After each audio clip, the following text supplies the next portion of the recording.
This video is about statistics and probability. Yay! What is statistics? What? What? What?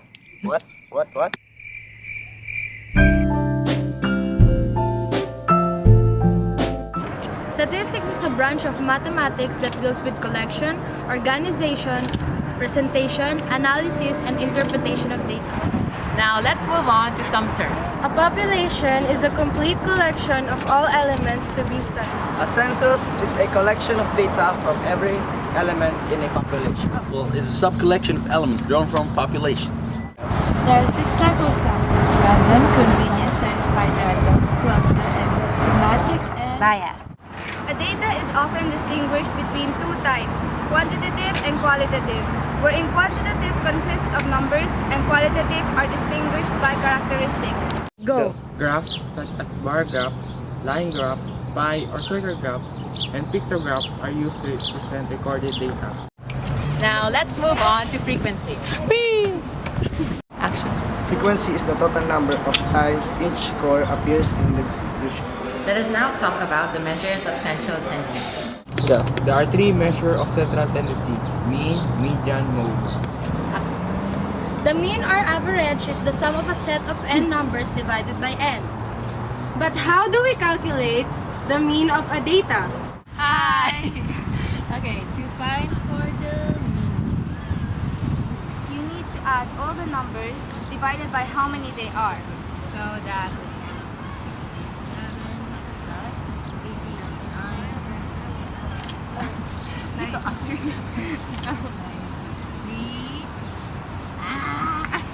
67 plus 89 plus 77 plus 84 divided by how many numbers are there? So that's 1, 2, 3, 4, 5. So that's divided by 5. So that is 410 Divided by 5 divided by 5, is 82. which is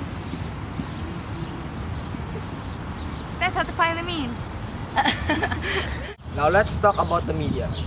The median is the middle number when the number in a set of data is arranged in descending order. When there are even numbers of elements, the median is the mean of the middle numbers. Let's find out the median. Okay, hi! So, to get for the median of an odd set of numbers, you need to arrange it in a descending or ascending order. So,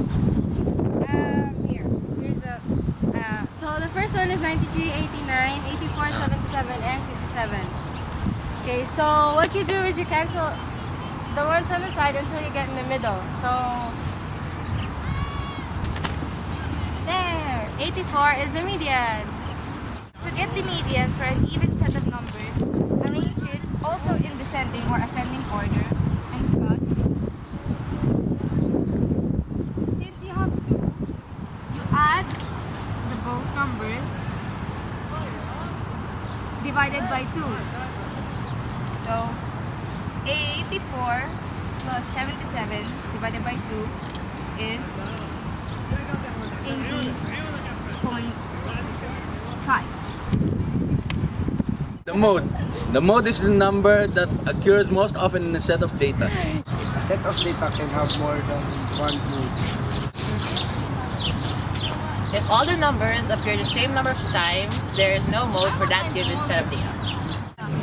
Yan, tingnan niyo po. Okay na ba to? It's the video. Parang ba't ang slow-slow niya? Let's find out how to find the mode of a data. Look for the mode, you have to find a certain given thing. So that's 5.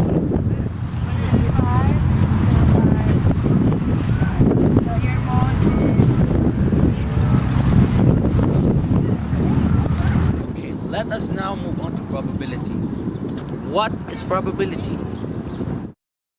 probability is how likely something to happen. Many events can't be predicted with total certainty. The best we can say is how likely they are to happen, using the idea of probability. Let us take an example. When a coin is tossed, there are two possible outcomes, the heads and the tails. We say that the probability of the coin landing H or heads is 1 of 2 or 1/2. And the probability of the coin landing T or tails is also 1 of 2 or 1/2. Another example is throwing a dice. When a single dice is thrown, there are 6 possible outcomes. 1, 2, 3, 4, 5, or 6. The probability of any one of them is 1 over 6. Probability in general is the number of ways it can happen divided by the total number of outcomes. For example, chances of rolling 4 on a dice. The number of ways it can happen is 1. There's only one face with a 4 on it. There's a total outcomes of 6. Because there are 6 faces in the dice altogether. So your probability is 1 over 6. Let's take another example. There are 5 marbles in a bag. 4 are blue and 1 is red. What is the probability that a blue marble will be picked? The number of ways it can happen equals 4 because there are 4 blues. And the number of outcome equals 5. There are 5 marbles in total. Probability equals 4 over 5. Probability does not tell us what will happen. It is just a guide. There are also terms in probabilities. An experiment or trial is an action where the result is uncertain. An event is a single result of an experiment. Sample point is just one of the possible outcomes. Now let's talk about permutation. Permutation is an arrangement of things in a definite order without allowing repetition among the options. In general, the formula for permutation is this one. For example, compute 7 factorial. And the answer will be 5040.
okay.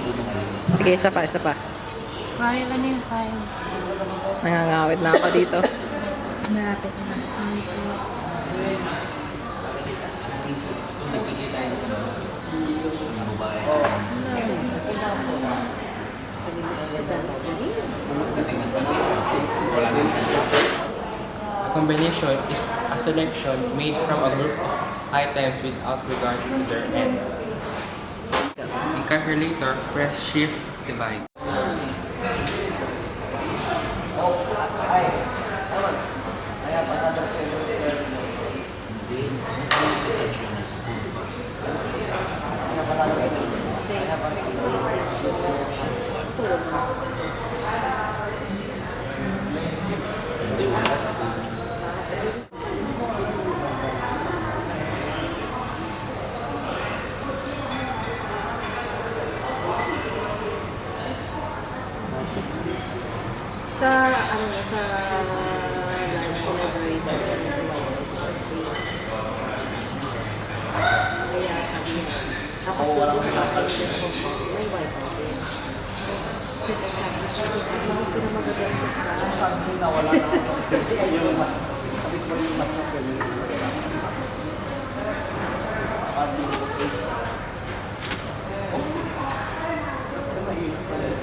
Okay lang.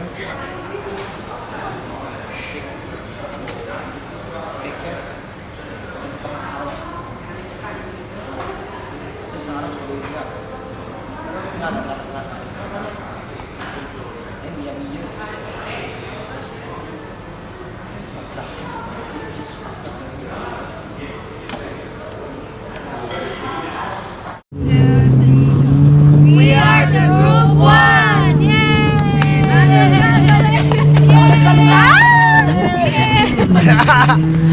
Bilis!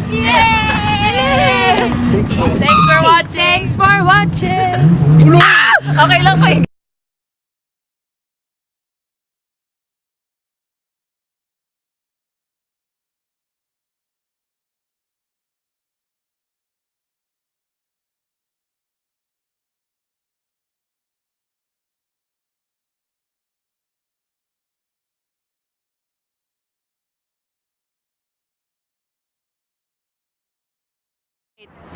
Camera. Camera. Action.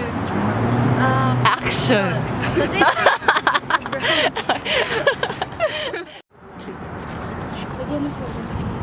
Oh, sorry.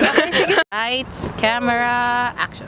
A census is a collection of data from every element Uy. in a population. Lights, camera. A census is a collection of data from every element in a population. Oh, sorry. Lights, camera, action. A census is a collection of data from every element Uy. in a population. Lights, camera. A census is a collection of data from every element in a population. Lights, camera. A census is a collection of data from every element in a population. Camera, action. Uy. na. Oo. Uy. Huh? Ulit.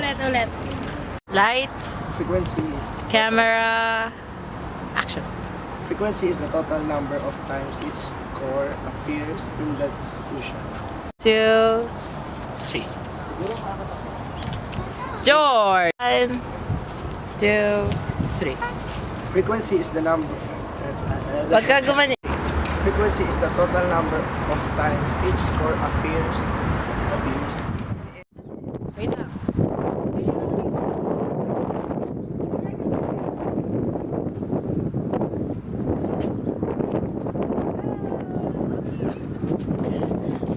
This video is about statistics and probability. Terms. 1, 2, 3, go.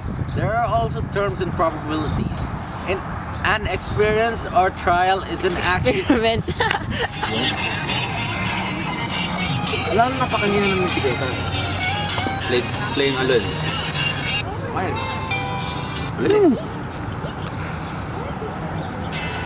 Ano, hina no? Yan, video. Ilan ako? Yeah. Wait lang.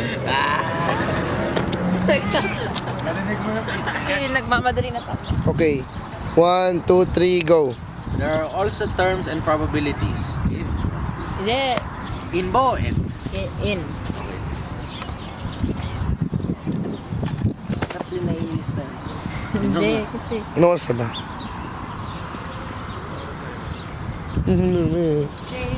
Two, dapat matapos na tayo. 1 hour edit. Yun. Habang kumakain kayo, edit ko na. Worth it. Tulog.